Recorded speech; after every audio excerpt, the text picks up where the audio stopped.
Hi, everyone, and welcome to day 2 of our Golden Triangle tour of India in collaboration with our good friends and partners at Sita India and Taj Hotels. Here at Low Season Traveller, we know that we can't travel anywhere just now, but we can plan and dream and be inspired as we research places which we'd like to visit in the future. And this is what we're aiming to do this week. So you're all very welcome to this first special series on India, which we've prepared for you.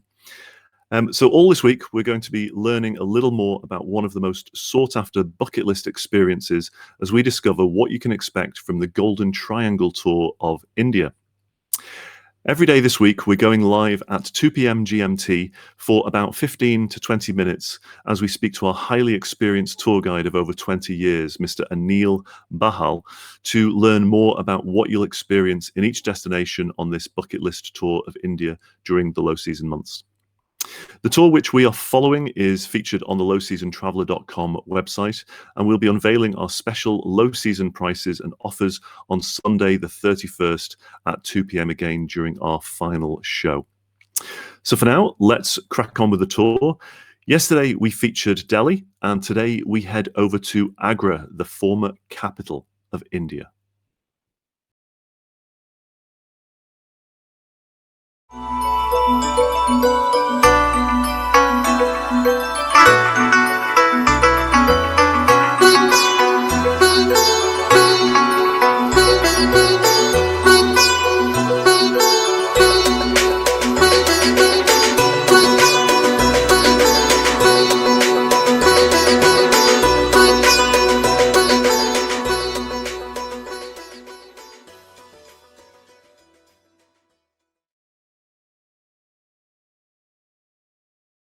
I suppose everybody associates Agra with the Taj Mahal, of course, but also I think what's quite prominent about Agra is Agra Fort is also very, very famous in India as well. Tell us a little bit about Agra Fort, Anil. So this term fort in India is more like a European castle. So it's actually a fort palace. So, besides being, housing the barracks for the army, the forts in India were also home to these opulent apartments the royal family built as their residences. And so Agra Fort, was built by a generation of Mughal emperors. Now, the Mughals, were a dynasty of Muslim rulers that ruled, over northern India, but later expanded, towards south and eastern part as well, right from the year 1526 till 1857. And Shah Jahan, the most famous, the great builder, was the 5th emperor of this dynasty. So this was the home, to the Mughal emperors, from say late 1600s all the way till the late 1500s all the way going into 1648. And, while they were residing here, they built these absolutely amazing palaces. Unfortunately, it was in one of those palaces that Shah Jahan, the builder of the Taj Mahal, was interned by his son. The views of the Taj Mahal, from the royal apartments of the Agra Fort are stunning. The panoramic views are absolutely stunning. You look across the river towards the Taj, and especially if you're there in the latter half of the day when the sun is behind you, the light, reflects off the marble, and it just glistens. It's a sight to behold. Seeing the Taj, from the fort, especially around sunset. Would you say that that's one of people's highlights, actually, the Agra Fort? Is it one of those? Yes, we often say, Taj Mahal is not the icing on the cake. It's one of the highlights of the store, but, there are several others. And Agra Fort is not to be missed because, yes, it is another World Heritage Site. Yeah. So, we then, so on that particular day, before we do our proper visit to the Taj Mahal, we go to Mehtab Bagh. Now, I probably haven't pronounced that correctly, have I, Anil? Mehtab. Mehtab, thank you so much. You are pretty close. Yeah, not too bad, not too bad. So tell me what's this that we're looking at, and why All is right. it there? So, Taj Mahal stands on the banks of River Yamuna. So this river flows through Delhi all the way to Agra. So Taj Mahal is built on the banks of this river. But there's a garden on the opposite bank of the river from where the Taj Mahal stands. And it's called Mehtab Bagh, which means the Moonlit Garden. It is believed that on full moon nights, that's where Shah Jahan would go and watch the Taj Mahal. Wow. And, you can imagine going there on a full moon night when in the 17th century, there wasn't any pollution. All those semi-precious stones inlaid in marble, and the marble itself, having crystals, would reflect the moonlight. So you can imagine what a sight it would have been, to sit in that garden and watch the Taj on a full moon night. So that's where Shah Jahan used to go. And in fact, this garden had been lost. People had forgotten about it. It was only after a massive flooding, as the river receded and the silt was removed, that they discovered the foundations of this garden. So, that is how this garden was brought back to life. And to go there at sunset and watch, the Taj at sunset from this garden, especially as you see the sun move, in towards the western horizon, is again a fabulous sight. So yes, Taj Mahal definitely deserves more than one visit, but to see, just to go there to this garden before your actual visit to the Taj, means a lot. I think as well, it's because obviously we come onto this just now.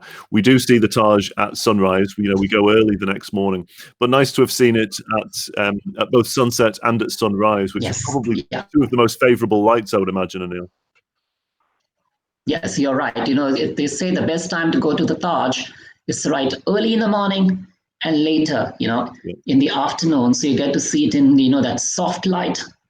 Then, in the middle, it's a relatively stronger light as you're leaving the Taj Mahal in the morning, and then you get to see it again, at sunset. So yes, you get to see the play of light, and marble, is very deceptive, So it actually captures, the different shades of light.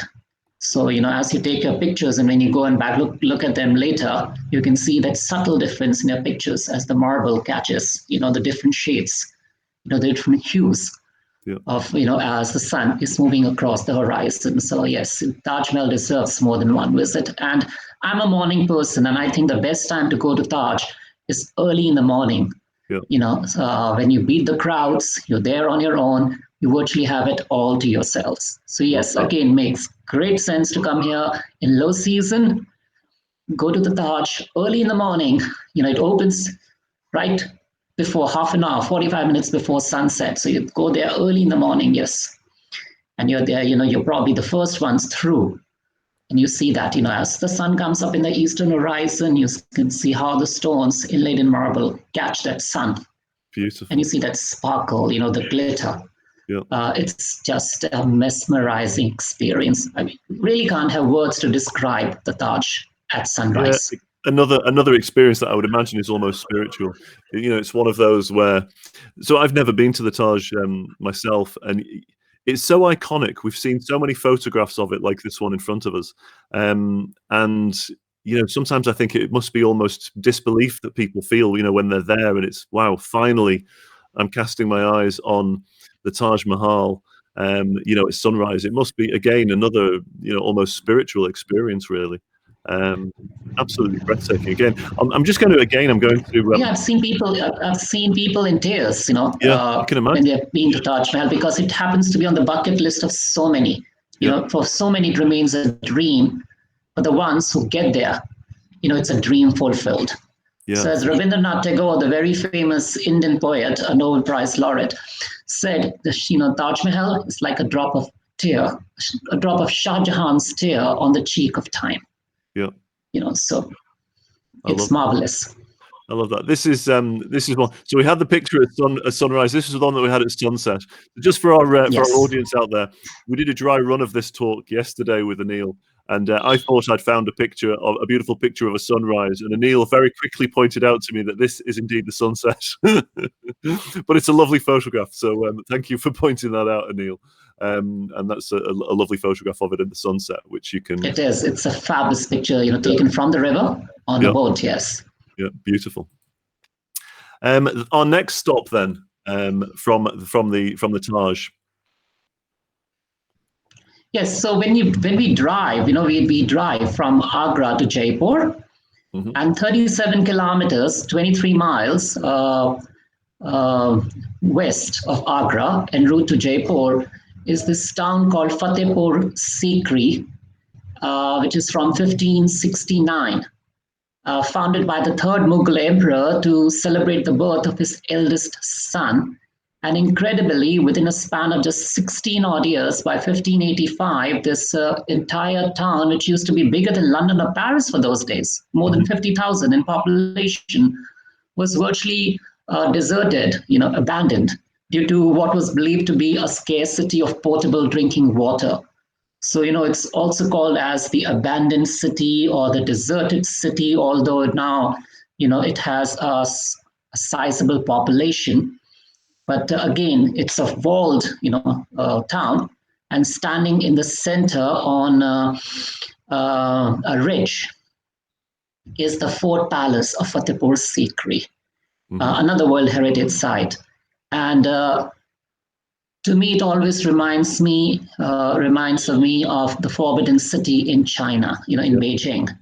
So when you get there, the style of architecture with all those courtyards, is very reminiscent of the Forbidden City. And the king, Akbar, was the third Mughal emperor, and he was a pluralist. He respected all various religions practiced in India. And this site truly represents what he preached, practiced, and followed. Yep. So the style of architecture, is more Hindu and Buddhist with a sprinkling of Islamic features. But again, a site not to be missed. Yep. All sandstone, all local red sandstone, unlike the white marble of Taj Mahal.